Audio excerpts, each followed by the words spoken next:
Hey everyone, welcome to episode 140 of the Toonami Escape podcast. I'm Greg Zeno. Today, we're between two ferns. It's a comfy cast with Seacaller. Hey, Grex, how's it going? Good. We're definitely in the same room. Yeah. Between two ferns. Is that one of the shows that's going to show up on the Canadian Adult Swim channel? No. That was Zach Galifianakis's fake talk show thing. I do remember that. Yeah. I think Yeah, sorry, go ahead. I was going to say I think that was an Adult Swim show though, wasn't it? No, that was definitely a college humor thing. I Oh, that's feel. right. It was on YouTube. Yeah. That's Between where I two saw it. ferns. No, it was Funny or Die. Oh. Okay. Anyway, yeah. Apparently they're making a Canadian Adult Swim. Yeah. It's kind of like the impression I got is that it's not Adult Swim doing this. This is just this Canadian service taking Adult Swim shows and turning it into a channel. Like we think there's yeah. But isn't the interesting thing about Canadian TV at least, is that Canada requires that at least some portion of it all be produced and made in Canada.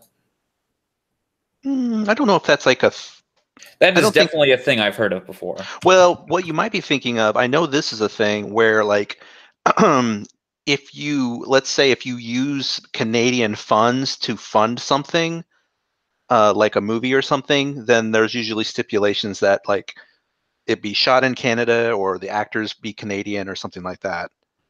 Yes. Blah blah blah must air a certain percentage of content that was at least partly written, produced, presented, or otherwise contributed to by persons from Canada. Yeah. Well, the Canadian Adult Swim thing, judging by the press release, isn't going to include any Toonami content. Yeah, that makes sense. Yeah.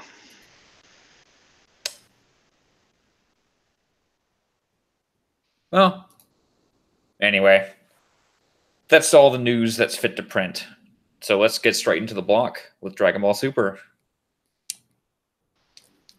Dragon Ball Super episode 100. We made it.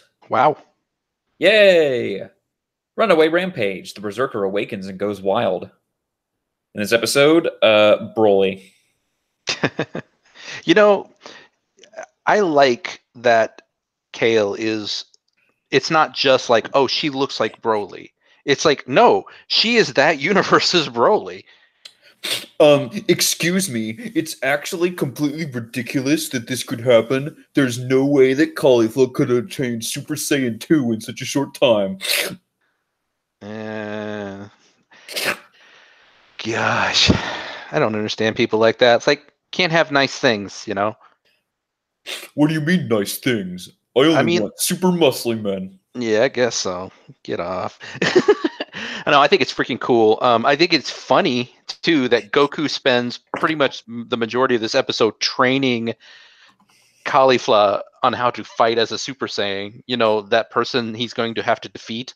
Yes, it's like, before I kill you and everyone in your universe, let me show you how to be stronger so that I can enjoy killing you more.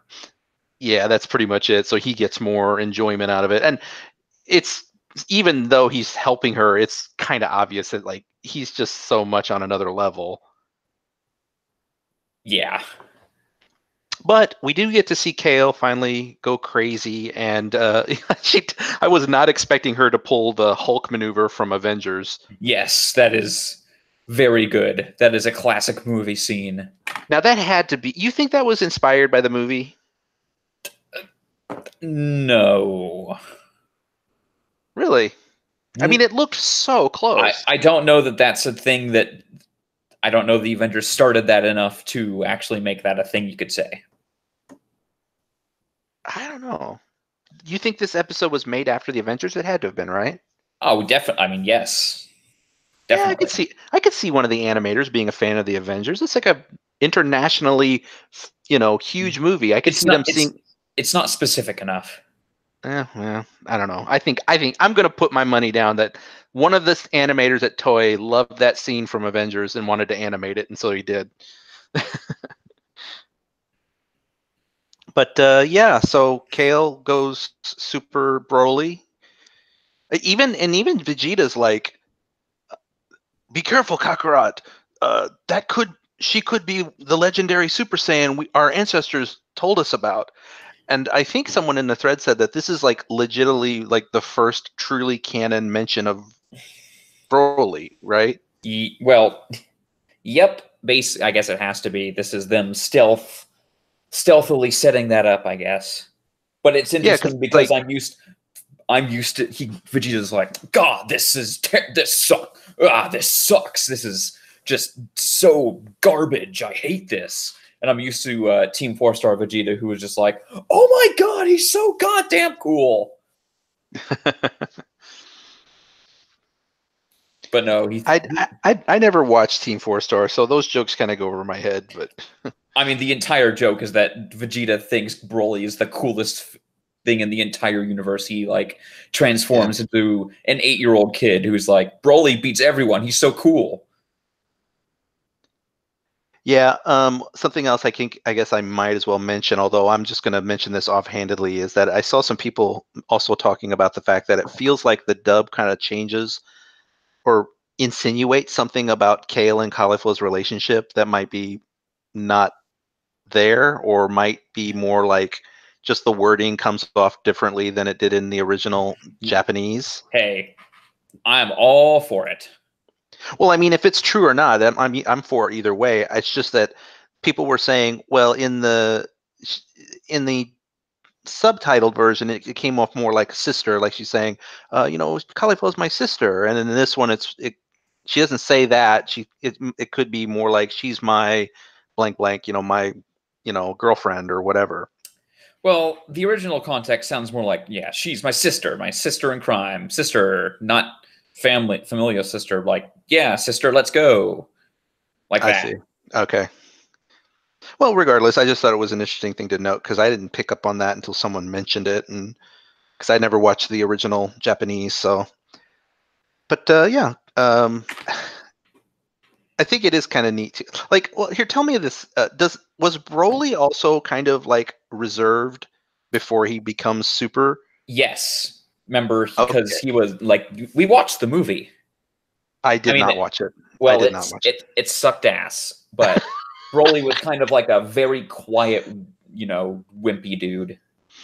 Okay, I heard the new movie's good. I heard Yes, that. they changed basically everything about Broly's character, and also it's not fucking boring as shit. Yeah. But I guess what I'm getting at though is that like Kale being this like demure girl who turns into like a raging muscle beast is kind of similar to the way the original Broly was. Yes. Huh. I'll remind you that the original Broly's backstory was he's very angry because he was Goku cried all the time next to him as a baby. Oh. Broly fucking sucks. Old Broly fucking sucks. Yeah, the new Broly's better. New Broly is kind of I heard basically his character is like he was like kind of left in the wood, left on like a backwater woods planet, and he's basically a feral child. Oh, that kind of explains that kind of like a raised by wolves thing. Explains that like animal skin thing he wears. He wears some kind of like animal skin thing around his waist all the time. Anyway, female Broly's cool, and then Jiren's just like, fuck this. Yes, that's right. So, sorry, I think we know who the actual main rival of this arc is. As if it wasn't obvious in the first 1 second of the opening. Yeah. What do you mean? Oh, why is he fight? No, yeah. The very first thing I think, like the very first thing you see in the opening is Jiren's eye, and it's like, oh, okay, got it. It's literally a opening about Goku fighting Jiren. Yeah, they knew. What they didn't know, what they kind of forgot about, it looks like, was that one dude from the robot universe that nerdy Kai was like, he's our ultimate warrior, and then he doesn't do a fucking goddamn thing, and then literally only on screen in the tournament to get kicked off the stage by Kaba. Yeah, that was hilarious. Just like, we thought we were going to make this dude a thing, but actually no.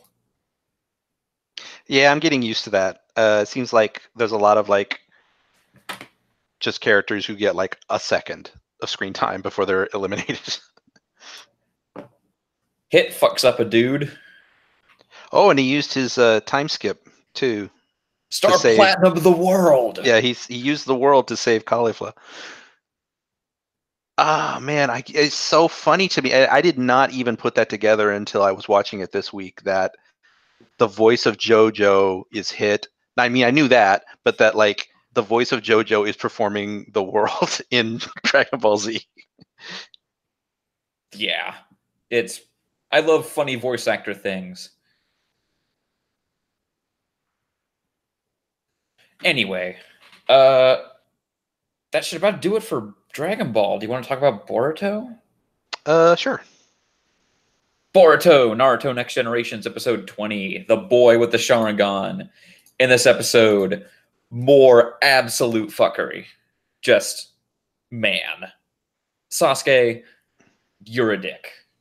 Yeah, let's talk about that at the end because that's like the final moment.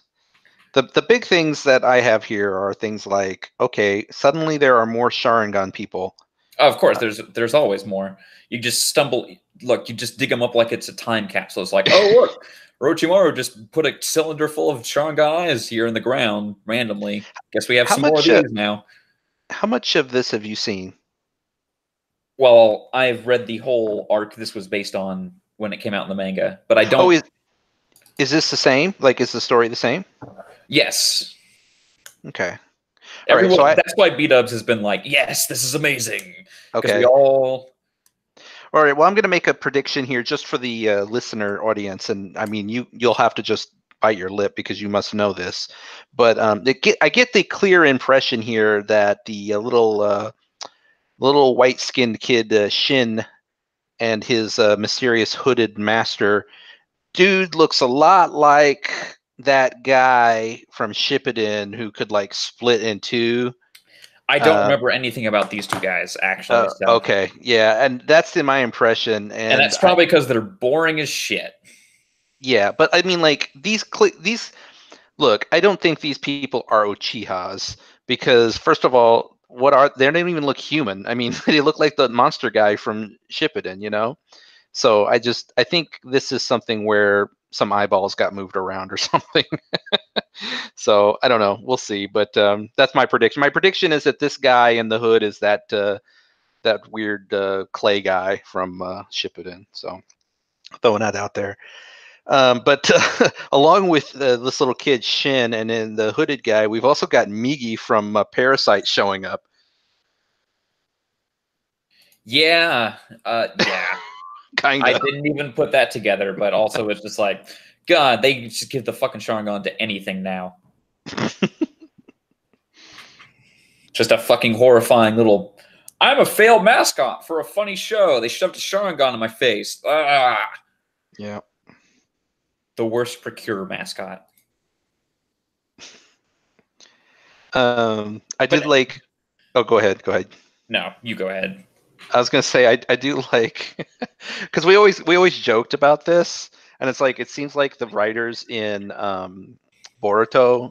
I mean, generally, I think the writers in Boruto are just better than Kishimoto anyway. Although I guess this is technically Kishimoto. Well, anyway, but one thing I liked was there was a moment when Naruto was in his office, and Sasuke's hawk comes in to deliver a message, and then they comment on the fact that it's like, why is Sasuke using hawks? I mean, we have like, The internet. telecommunications. Yeah, we have telecommunications now. And then and Naruto's like, well, you can't recharge your batteries when you're in the middle of a forest. Like Naruto just like gets online and is like, no, I mean the Line app. He's just like, Sasuke, why'd you send your fucking hawk? And Sasuke's like, hawks are cool. Yeah.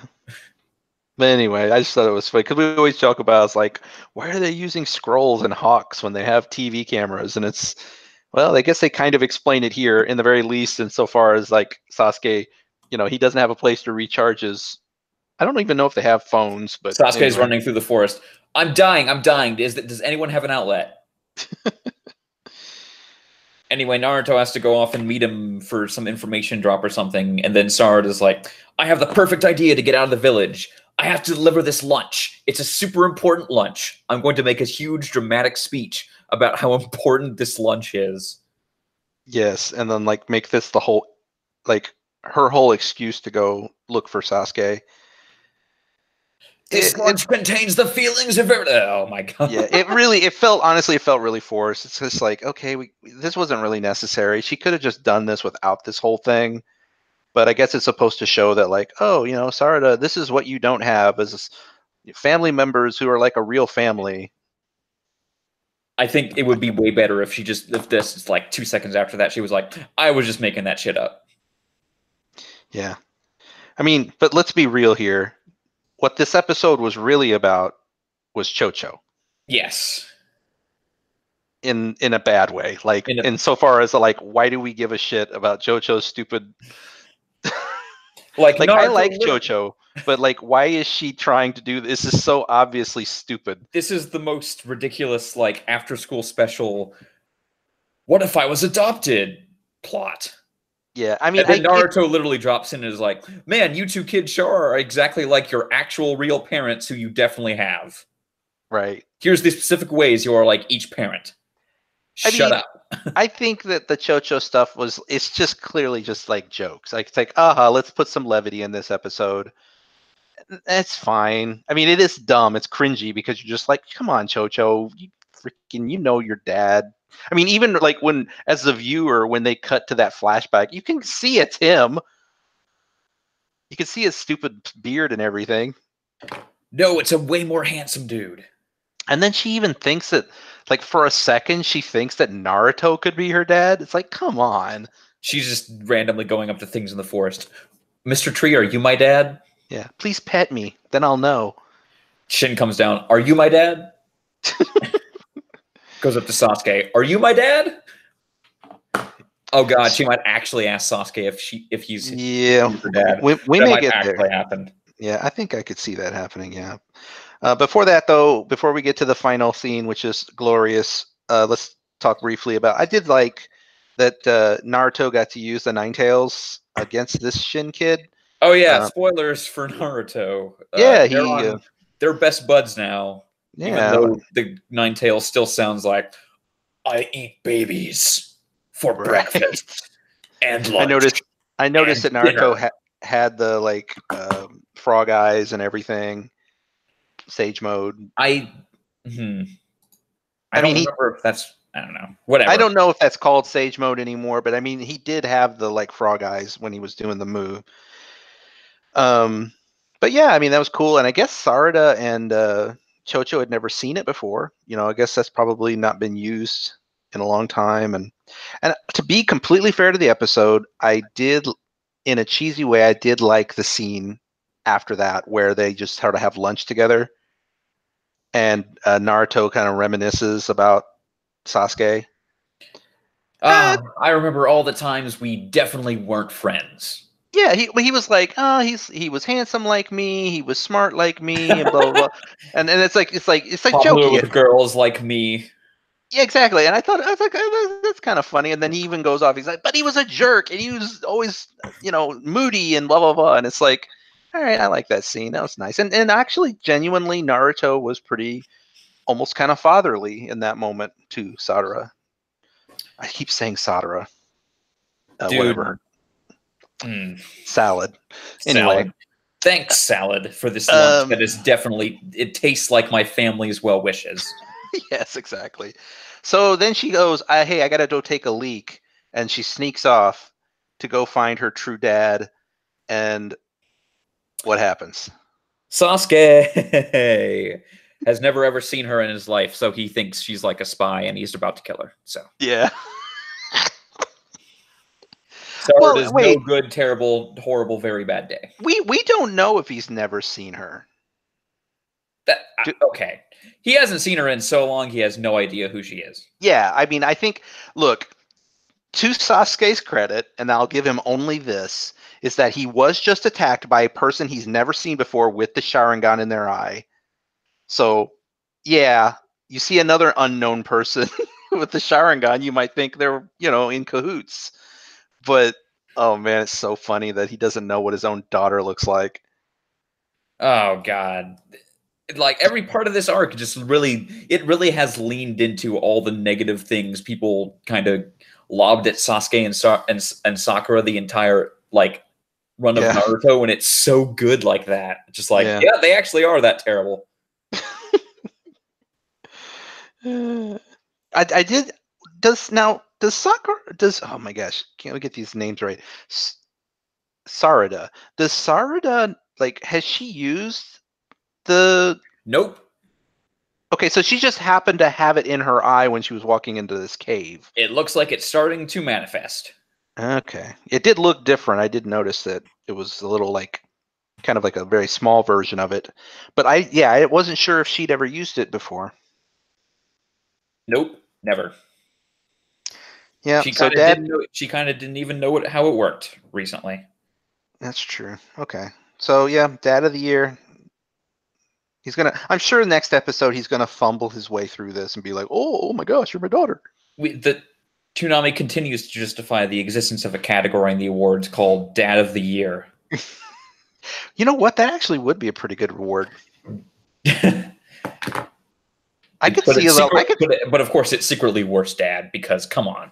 Well, yeah, that's what we mean. But like, I can think of several characters that could probably be nominated. So yeah. Piccolo wins. Yeah, we even have one from this week from JoJo we can talk about later. Yep, Kira, best dad. Let's talk about My Hero Academia for 5 seconds. My Hero Academia, episode 39, Game Start. This is a recap episode. In case you didn't realize that, here's Vlad, just Vlad the Impaler, I guess, just straight up asking Eraserhead, like, can you name and describe every single one of your students for me, please? Please have it take up as much time as possible. You know what? I think you're overselling it a little bit, to be honest. Like, it was probably 40% recap and 60% pool antics. Pool antics. Which is, stupid filler stuff, but hey, it wasn't all just recaps. I've seen worse recap episodes, let me put it that way, where it's nothing but footage from previous episodes. I mean, that's just like, oh, by the way, we're doing a recap episode. Don't even tune in. Yeah, I thought this was watchable because I did enjoy seeing the characters do antics and stuff, and I want I'll make it real brief because I know there's not much to say about this episode, but there are two things I did have here I wanted to ask you. One is not so much a question. I just want to mention that Ida looks really different without his glasses on. Yep. He looks like a movie star. Well, the other problem is that he was wearing a swim cap. Yeah, I guess that's true. But the question I had was, it's never made sense to me. When they did the swimming thing, Deku used One for All full cowling. What does that mean? Like, what is full cowling? I assume that maybe it's kind of like, well, it's a cowl, right? Well, a cowl is like a thing you put over your head. Yes, but right? I'm just going to assume that things were lost in translation, and it's like, oh, it's a thing. It's over your entire body. Oh, right? I see. Something to do with the fact that you're using it in your whole body at once. It's full cowling. It's a cowl for everything. Either way. Yeah, I've never understood what that means. It's such a weird term. All right, that's all I had. Yeah, so the Mineta and Shocker Boy want to see the girls in their bikinis, but of course the girls just show up in the same swim They show track. up in the school onesie. Yeah, the school onesie that and then they all look like, and they get to play volleyball, and then Mineta and Shocker Dude get to suffer. Yeah, but yeah, it was okay. You're right. It's just clearly filling time. Like when this happened, this was the first episode of the third season. So when it came back, it was like, oh, I guess I have to wait another week for the start of the third season. Yeah, that is true. However, we did get new OP and ending. Yeah. So let's talk about this OP. I find it extremely frustrating because the song and the visuals just extremely don't match. Yeah, I mean, Like the song, there are points in let's say shonen OPs where it's the rising action point of the OP. Everyone's fighting, it's exciting, but the song and the music and the visuals have to be like at their highest action point at the same time. Let's describe. Here's a shot from this OP. Like one of the like it's one like the beat, the breakdown of the song is set to just an extended shot of Shigaraki walking towards the camera. But then there's the scene with the visual of everyone flying around the woods and fighting this huge muscly dude. But you wouldn't know it was an exciting moment based on the song. Yeah, I agree that the synchronization of the visuals with the audio is not good. I wouldn't say it's terrible, because especially when the beat kicks in at the end and you see like All Might with his eyes glowing, it's like, holy crap, that's pretty epic. That's like the one good moment. Yeah, it's pretty good, but yeah, for the most part, it's not really very well jiving. Song is great though. I really like this song. In fact, I downloaded it for Beat Saber because I liked it so much. Okay, like I said, like these are, you could say the song and the visuals are two great tastes that don't go great together. Yeah, I agree. And yeah, I mean, and there's some little. It's like, I love chocolate, and I also love what's a thing that doesn't go well with chocolate? Mustard. Yeah, chocolate and mustard, two great things that taste like fucking shit together. Yeah. There are like some things, I'm not gonna go into them, but like there's some characters that show up in this opening, and yeah, I mean, I feel like we're kind of seeing. I mean, obviously that shot of them in the woods is probably part of the whole camping trip thing. So I wonder if the villains attack the camping trip. Yeah, I wonder. I mean, they kind of even pretty much say as much. At the end, Eraserhead's like, okay, don't tell anyone. We've changed. Don't tell anyone, okay? We definitely can't have the villains attacking the camping trip. Smash that immediately to Shigaraki getting a phone call. Wait, by the way, who was that guy with the teeth that he was telling that to? He's the Class B homeroom teacher. Oh, that's who that is. Yep. Huh. Okay. I was just wondering. That's weird. Okay. Anyway, yeah, that's pretty much this episode. All right, let's move on to Sword Art. Sword Art Online Alicization Episode 4, Departure. He finally did the thing we all knew he was going to do, which is cut down that fucking tree in one strike. Oh, wait, that was Yu-Gi-Oh, wasn't it? It was Yu-Gi-Oh, yeah. Okay, never mind. But no, I mean, like, obviously we've been waiting 4 episodes for them to cut that tree down, and they finally did it, so. Yes, fuck you, tree. You suck. Before that, though, we have to deal with these I was going to say trolls, but I guess they're more like goblins. No, they're goblins. This is what goblins always look like now. Yeah. So yeah, the Kirito, the beater, and his friend Yu-Gi-Oh fight the goblins. It is interesting. I don't know if this is a thing I never noticed before in previous SAO parts, or if this is a new thing. I get the impression this is new, that when he gets hurt, he bleeds. Yep, because this is not a VR MMO where that would be stupid. This is supposedly a true to life, like, actual simulation. Yeah, this is like you're simulating, like it's real. And yeah, so he even mentions as much. He's like, this hurts way more than in VR, which doesn't really make sense either, because I can't imagine it had hurt him at all in VR, but I don't know. Well, I imagine VR is like trying to at least, like, you need to know you're taking damage, so. Or like I kind of took that to mean that like that gear that they used to wear probably maybe does some kind of like stuff with your brain where it kind of like, it makes you feel like you might get a little pain. Yeah, that's what I said. Oh, okay. I didn't figure that out. But anyway, but like this is more like, no, it feels like you get your freaking arm cut off, you know.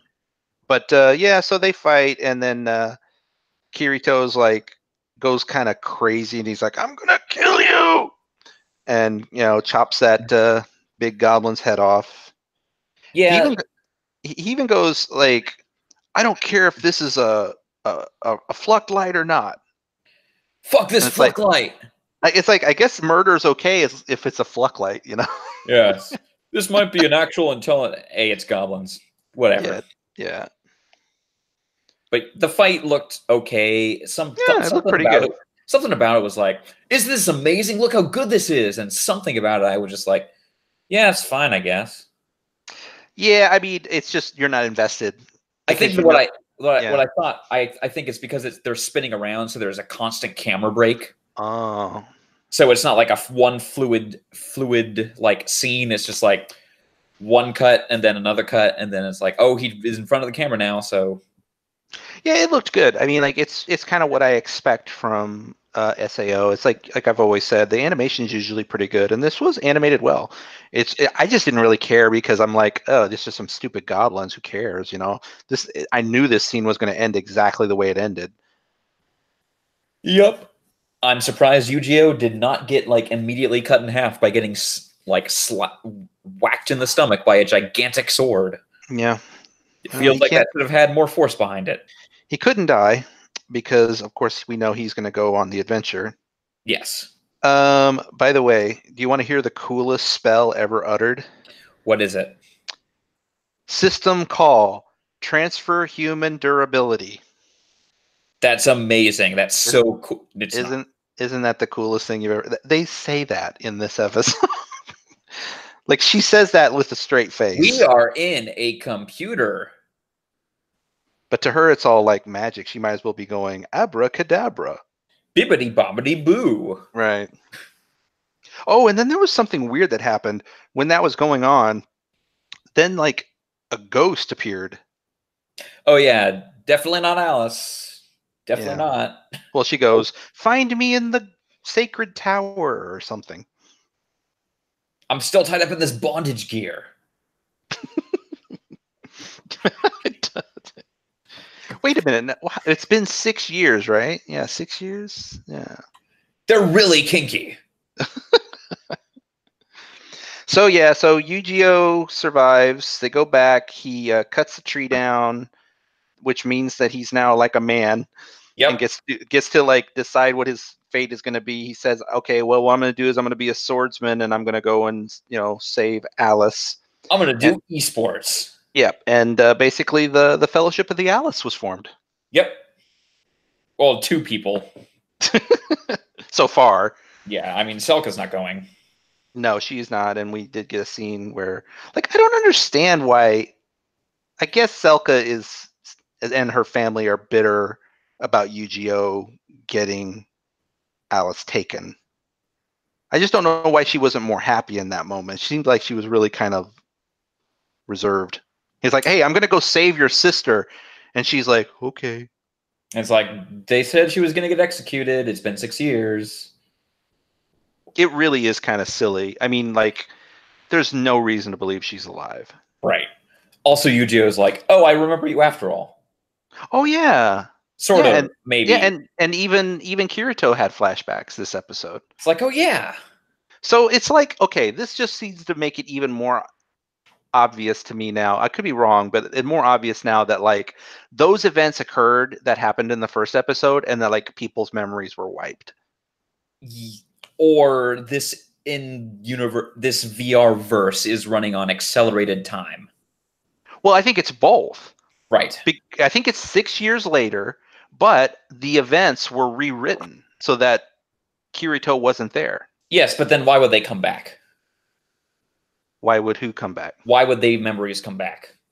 Remember, Oh, this is because it's SAO and there's a it's glitch in the art. system. The Flucklight is doing things we didn't anticipate. Yeah, it's like, oh, this is experimental stuff. We didn't know that they could have their memories return. Yeah, something like that. Yeah. So they're off to the city, the capital. It'll just be called the capital. Oh, and you know what this means? All the other characters are going to start showing up now. Oh, goody. So we get to see Silica and blah blah blah and Asuna. They're all going to. No. Definitely not. Oh, I think so. I think they're going to somehow show up. I like I don't want to spoil things, but I'm pretty sure they're actually just not in this arc. Really? Yes. What I've seen of impressions of the show has been basically, hey, it's the Kirito and Yu-Gi-Oh show. Huh. All right. Well, I kind of hope you're Because wrong, but how would they get in there? They're gonna go. What they're well, gonna here, go okay. to I mean, I have a theory. I have a theory. to be I like, think, jack me in. yeah, I think that's it. There. I mean, well, look, we know that Kirito was taken. Right. The Asuna is not just gonna like go like, oh, my virtual husband is missing. I'm just going whatever. I mean, she's gonna go looking for him. Well, no, I mean, she probably knows exactly where he is because she was with him when he got poisoned. Assuming, obviously, this whole scenario was like, we have to put him in the thing to keep him alive. Yeah, see, that's my point. So she'll probably be like, well, I need to go in and see him. And Maybe she'll be like, I don't care what the risk is. Put me in. I want to see the beater. I have to go back into the Matrix. Yeah. And then his half sister and I keep want to call him Gary, but that one guy, Klein, he'll go in and everybody will go in. It'll be great. Surprise! Hey, we bought the guns. We bought the guns from Gun Gale Online. We could just shoot all these dudes. That would be sweet. I'm an integrity knight. Or you know what? Another person who could show up too is Yui. She's just virtual. Look, I'm just basically waiting for Yui to turn out to be like an AI, like a universe-spanning AI that just shows up in anything that has AI. Because it's happened already. Because technology is magic. Yeah, I mean, like she was in Elfen Online, right? Was she in GGO? No. I don't think she was. Yeah. I think in that part of the story, she was like, she was only an elf in the second fantasy one because they were based on the same code, I think. Right, but she was like in some kind of like computer system because remember they gave her like a webcam. Yes. Yeah. Anyway, Asuna's going to upload her to the system. Yes, exactly. Of course. She's like, I'm God now. Here's another thing too, and I don't know what's going to happen in this series. I have not seen it, but I did see the opening, and I swore I saw those characters in that opening. I'm sorry, I thought I saw Asuna doing shit in that opening. Well, you see, same face syndrome. It's probably a different character. Okay. Like literally, how would you tell? Good point. The hair is different. Well, her hair is different in a bunch of things. Yeah, they turn into freaking elves. She has blue hair in the elf one. Yeah. Well, what's his half sister or whatever? She looked completely different. Right. Anyway, let's talk about Megalobox. Megalobox, episode 10. The die is cast. Turns out, yes, indeed, the super vicious mob guy wasn't just going to be like, okay, I'm going to let you go do Megalonia. No, of course not. He wants them to take a big-ass fucking fall. So this was the plan all along? Yes. Yeah, you're right. I mean, this is completely, like, under-satisfying. You know what else is not satisfying? Most boxing matches. Oh my god, the boxing continues to suck in this show. Like, I give it credit. The entrances were pretty good. Yeah, I like the little. Yeah, it was almost like a wrestling thing, almost. Like actual, like yeah. I saw Creed. That one dude's entrance was really good. Pepe Iglesias looks like he's cool, and then he gets fucking wrecked. Yeah, you know what? I'll tell you this much: boxing in this universe must be the most boring thing ever because every match ends with one punch. Hey, guess what? Actual boxing is also extremely boring. Yeah, that's true. I don't really watch it. Have you ever heard of a fight that, like, remember Mayweather versus Pacquiao? Remember, it just ended up being like Pacquiao just being like grabbing him and walking around the whole time. Well, don't most boxing matches last like 10 rounds? I don't remember.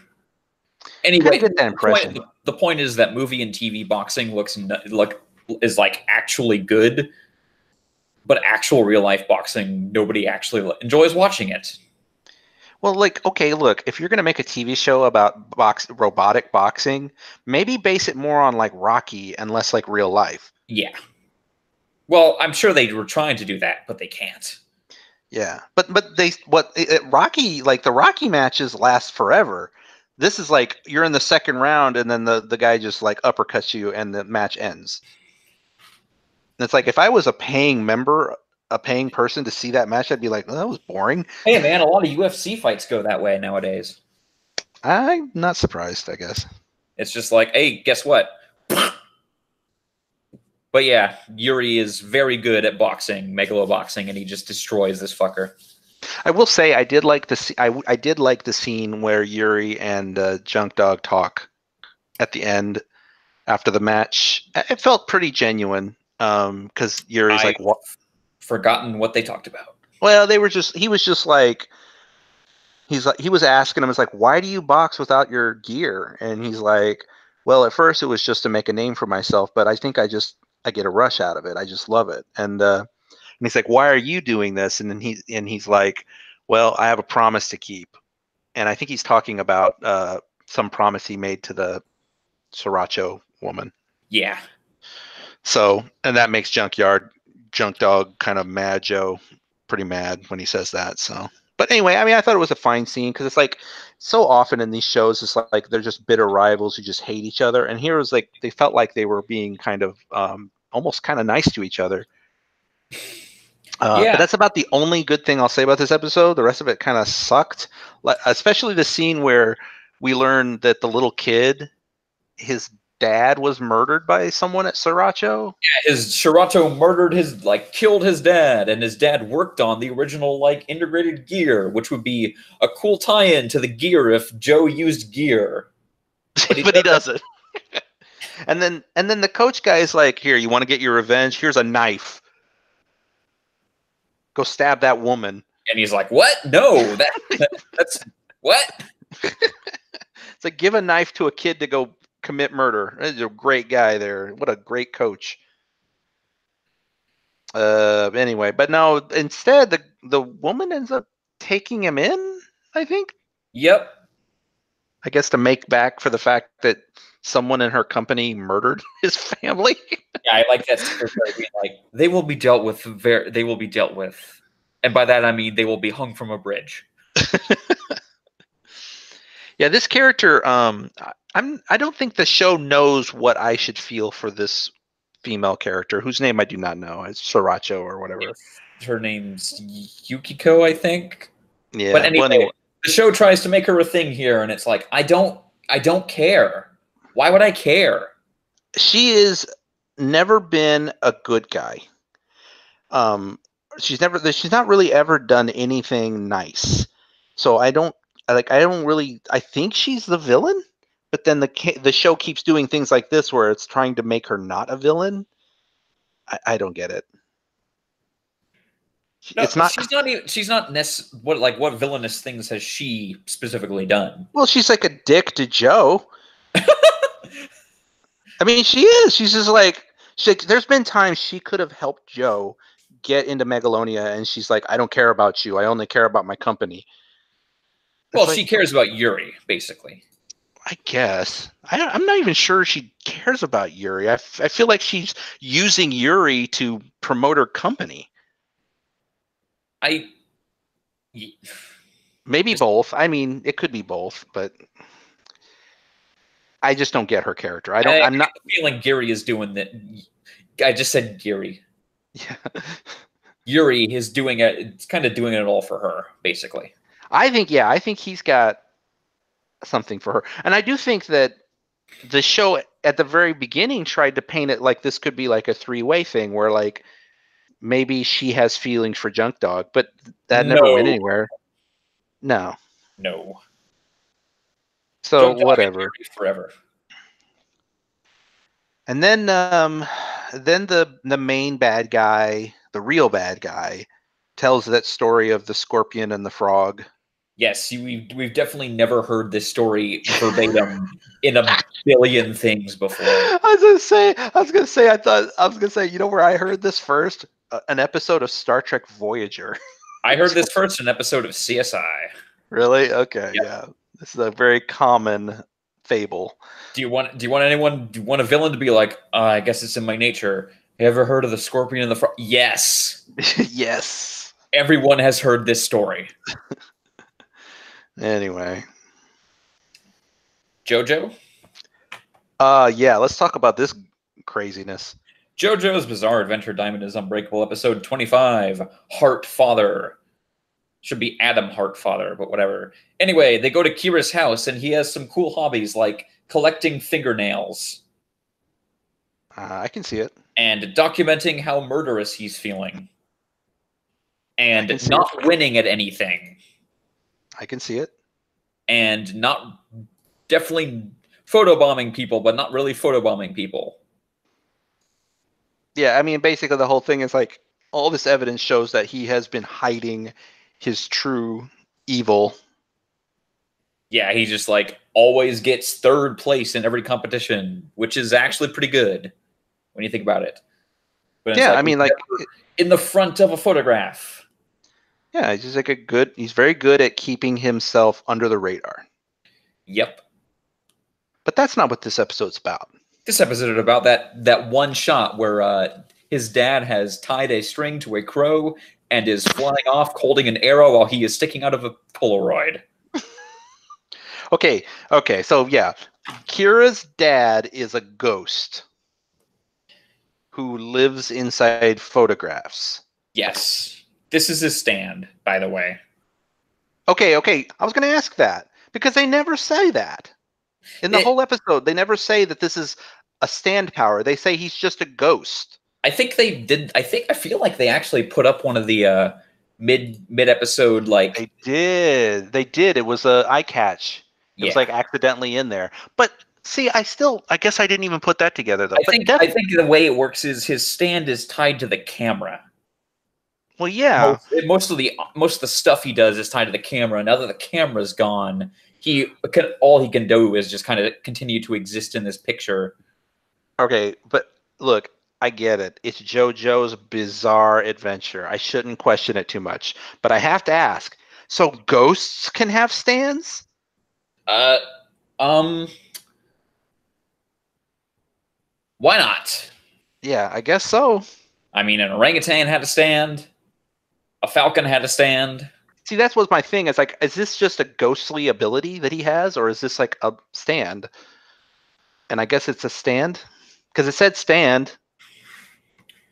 Yeah, it's a stand. What's his stand called? It's Adam Hart. I need to know this.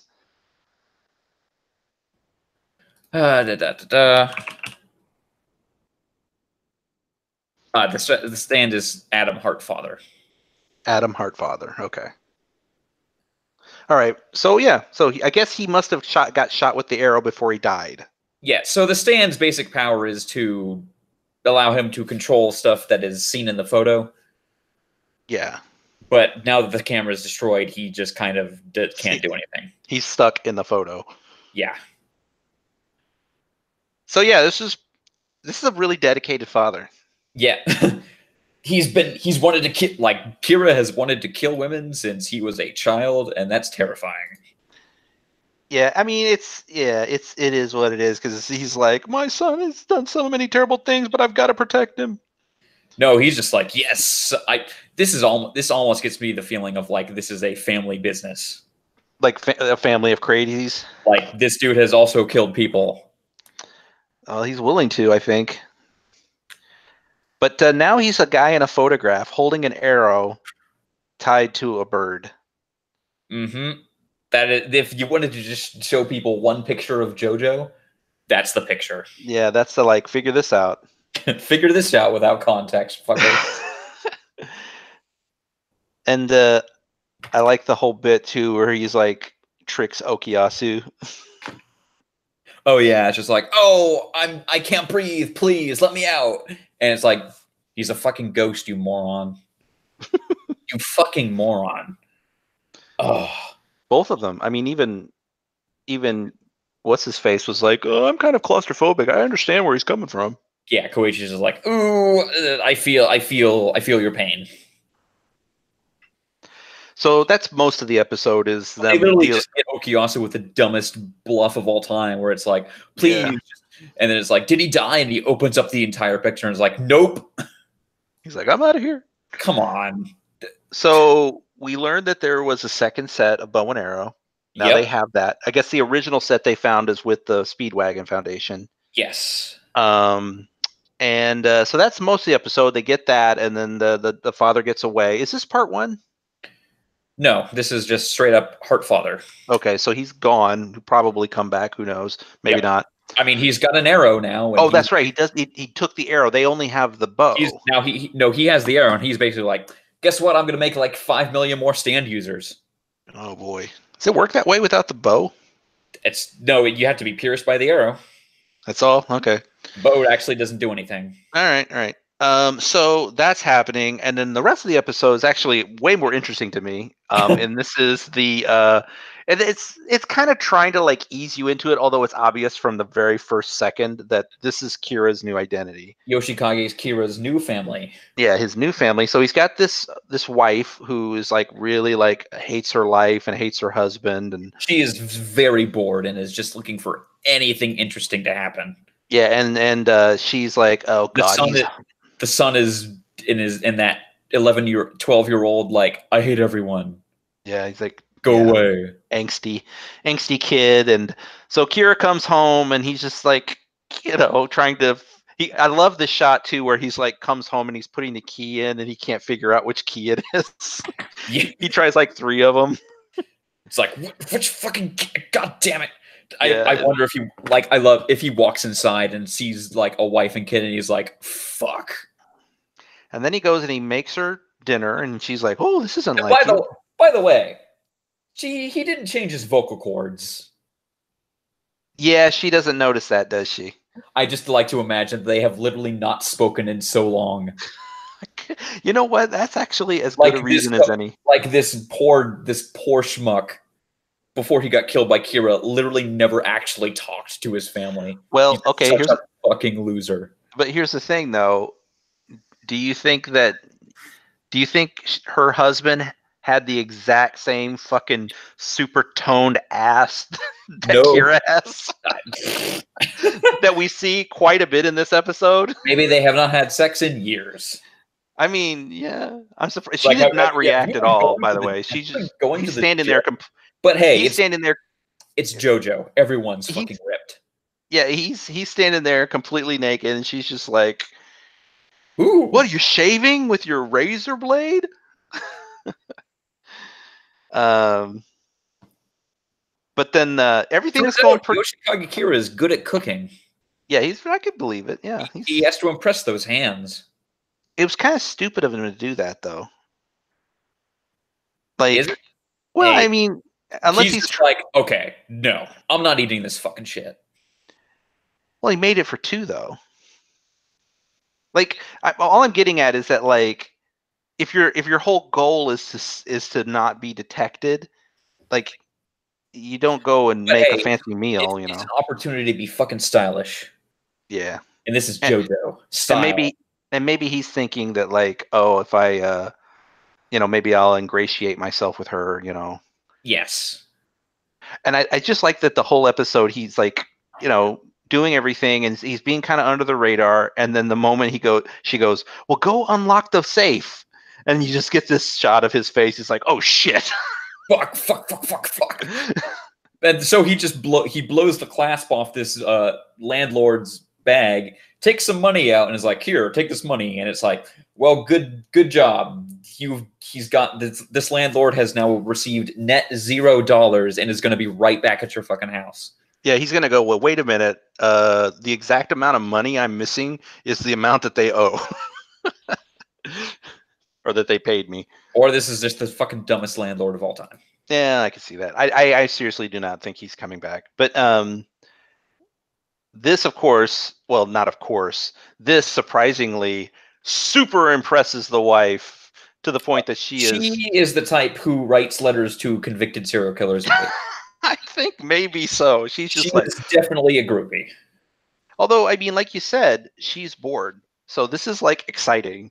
Yeah, this is like, ooh, he's kind of a bad dude. He's like, oh my god, I've fallen in love with him all over again. Did you see that ass? Man, I was thinking back to that moment when I walked in on him, and he did have a nice ass. Oh god, he might actually have a personality now. I don't remember my husband having such a ripped ass. Aren't you all glad we got to see Kira's ass? Hey, it's fan service, man. Yep. Yeah, I don't know. I think that's about it for this episode. So I think we're kind of setting up these characters here, the family, because obviously he's gonna be around them for a while. Yeah. And yeah, so let's talk about Black Clover for 5 seconds. Black Clover, episode 59, Flames of Hatred. Let me give you the script for this episode. I'm angry and I hate you all. Die, die, die, die, die. No, you won't. Repeat. let's have a talk. No, I'm very angry.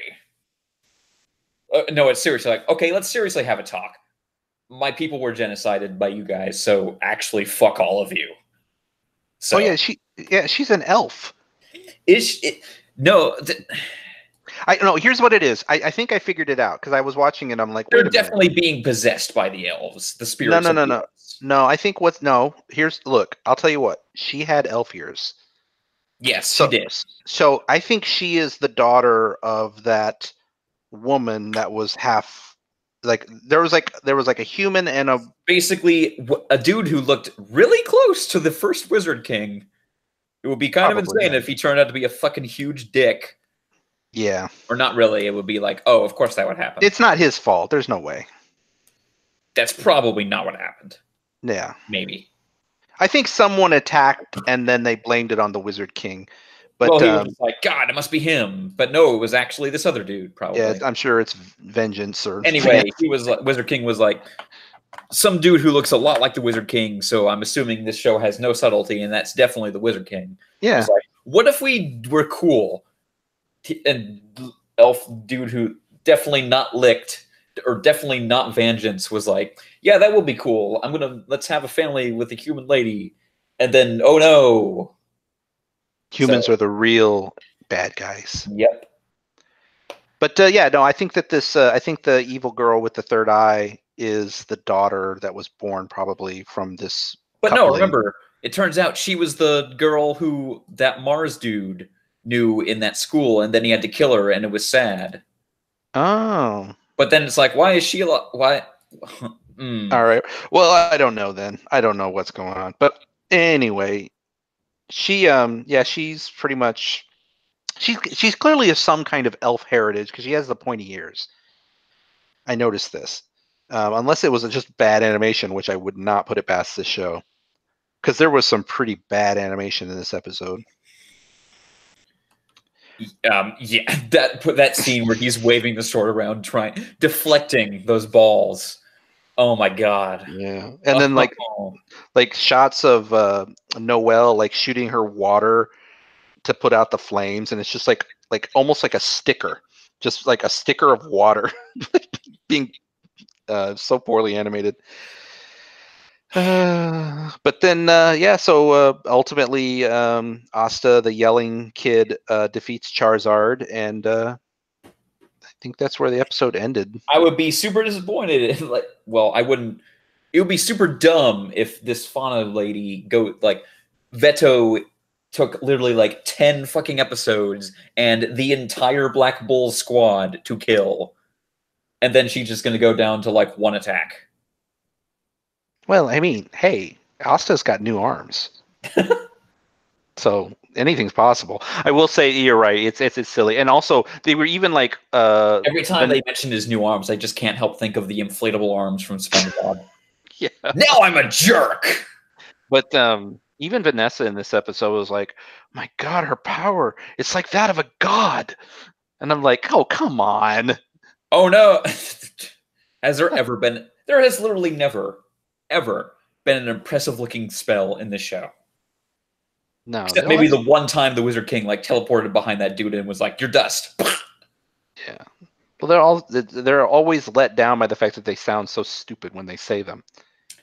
There are two types of spell in the show. Look, I made spikes of thing, and look, it's thing, but it's in the form of thing. Yeah. Oh, but she was Evil Girl was so powerful. She was able to use both diamond and fire magic. That's how strong she is. Which We basically resulted in her flying around with a Charizard that had like icicles coming off of it. that had just icicles like floating to its side, not doing anything. Yeah. Like they look like should look they look like they should be those homing masses from Dark Souls, but they don't do shit. Yeah. Pretty much. Oh, and then of course, you know what beats fire, right? Water. Yeah. Hey, Noelle, you got something to do now. Yay! Ah, she was so strong except for type advantages. Let's talk about a better show. Yeah. Hunter x Hunter episode 132, Flash and Trigger. Actually, this was another one of those episodes in this arc that kind of I look back on as like, well, one thing happened, maybe two, but actually it was a lot of it was kind of roundabout. Mm. Like we're still on this, man, we really can't let the king know about Komugi. It would be really bad if he found out about that. I'm going to talk about how bad this would be for like 10 minutes. Yeah. Yeah. I mean, there were really only two good moments in this episode, and one of them was at the very end when the king is like, "All right, I Why the agree to." fuck you lying? Why Yeah, you always lying? Stop Oh, fucking lying. I'll That's agree to play that's your the game only. if you freaking stop holding things from me. Yeah. And they're But all just like, shit. yeah, that was pretty cool. He also was just like, hey, check this out. Yeah, that Not was the work. other cool moment. Is like, oh, these two, I'm gonna get them in like half a millisecond. I was over here, now I'm over here. So like, he's stronger than he's ever been, right? This dude is probably the strongest. I don't even think any. This dude is so strong at this point that I think it's going to take like till the end of actual Hunter x Hunter for someone to become comparable to this. Wow. And he's only going to be able to be taken out by a non-standard way.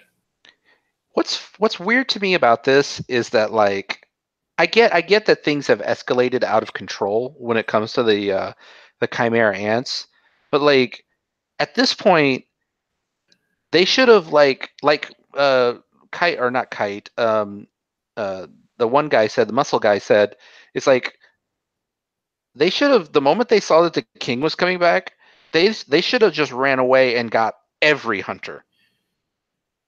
Yeah, or they should just been like calling the orbital nuke. Come on. Yeah, exactly. At this, it's like, what, it's weird to me that like the Hunter Association has been, I don't want to say blasé, but they're kind of like treating this whole scenario as like it's like not that big a deal. It seems like Yeah, the end of the world to me. yeah, kind of. It super is, but they're just like, it's North Korea. It's like, we'll just send a couple of guys. He's, the chairman, he's pretty good. He can take care of it. I'm like, dude, no, you need more. Get everybody. Where's everyone's favorite character? She should be here. Shit, Bisky. Bisky. Yeah, get Bisky. Well, she's gonna also get smacked in the neck by the king and die immediately. All right, don't Look, bring Bisky. look, She needs to guys. survive. Yeah, She's too cool. like, look, Netero was the only person. Everyone else is just fucked. Yeah. So I'll make another prediction here. I think that what's going, obviously, I don't want to say obviously, but I think where this is going is that the king will be undone by Heart. It won't be a battle. It'll be Heart. Heart will defeat the king. It will be Komugi who defeats the king, something like that, because it just seems too strong. Nobody can beat him. I mean, yeah, this dude is invincible. He's Completely. invincible. Yeah. So it's going to be something like that. So, I think we'll see. How many more episodes we got in this arc? There are only 16 episodes of this entire show, and like 4 left in this arc. 4? Yep. Hmm. Like I told you, non-standard finisher. Okay. There's definitely not enough episodes in this arc for a fight. I will tell you this much. Nobody is fighting the king. Yeah, clearly. But I it's think I like try said to figure out how this entire Chimera arc ends when you still have the king, the strongest he's ever been, and oh by the way, the two of the royal guard are still walking around. Yeah, I mean, I feel like I said, heart. It's going to be something like that. He's going to give up or something. I don't know. But I'm really glad to hear there's only 4 episodes left, because I think I've said it before. I am ready for this arc to end. It has been forever. And I've enjoyed it, but I'm also like, end. Yeah. Hey, like I said, this show has 16 episodes left. Crazy. What episode are we on? What number? 132. This show is 148 episodes long. Man, I'll tell you what. Look, I know that, obviously we're going to rank this show once it We have ends. been talking about Hunter x Hunter for like basically the entirety of this podcast. Here's the thing. 136 episodes. I compare that to Shippuden. Shippuden has felt like decades long in its plotting, pacing, and bored, just awful. And this show, it has gone on for since we're 100. talking about Shippuden. Well, hang on. Before you say it, though, this show has been 136 episodes, and it doesn't feel like it. 132. Whatever. 130 plus episodes. It doesn't feel that long. It's been so good.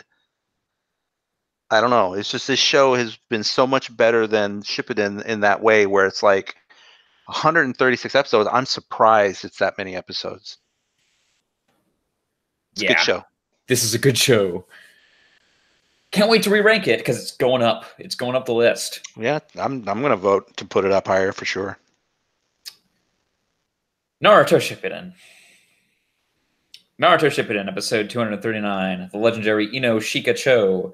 In this episode, the kids of the Shikamaru and Ino and Choji all flashback. It was like, hey, remember the story? Here, okay. Here's this super old Genin dude who fucking sucks.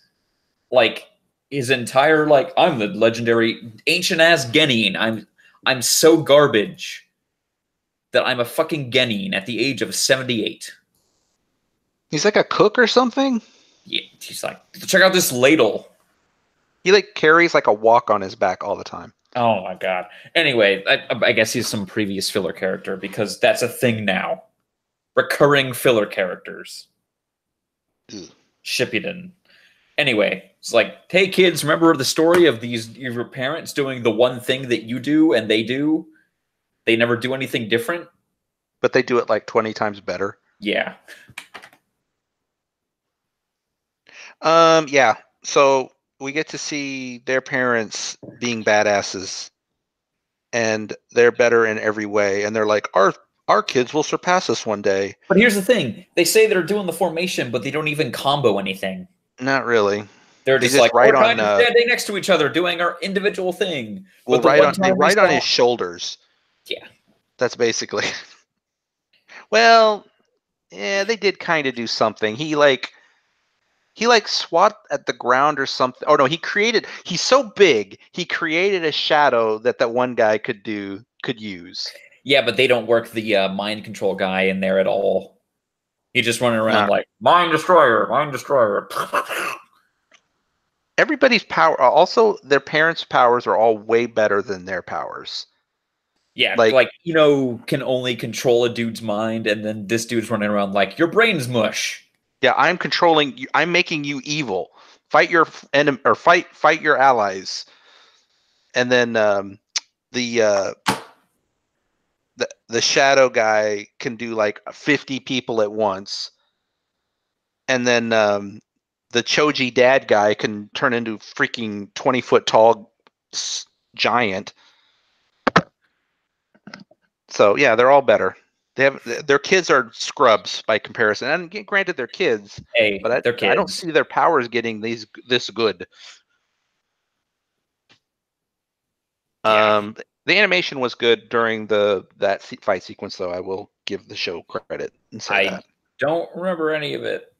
It was okay. It was it wasn't crap animation. It was like it was a bit stylistic, like some squash and stretch going on. But at least it looked better than the rest of the episode.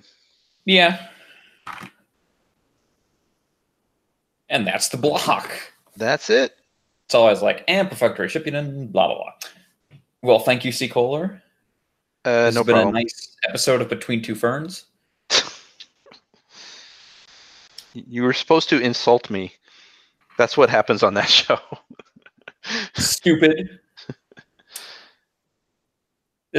We'll see you guys next week for episode 141. Good night, everyone.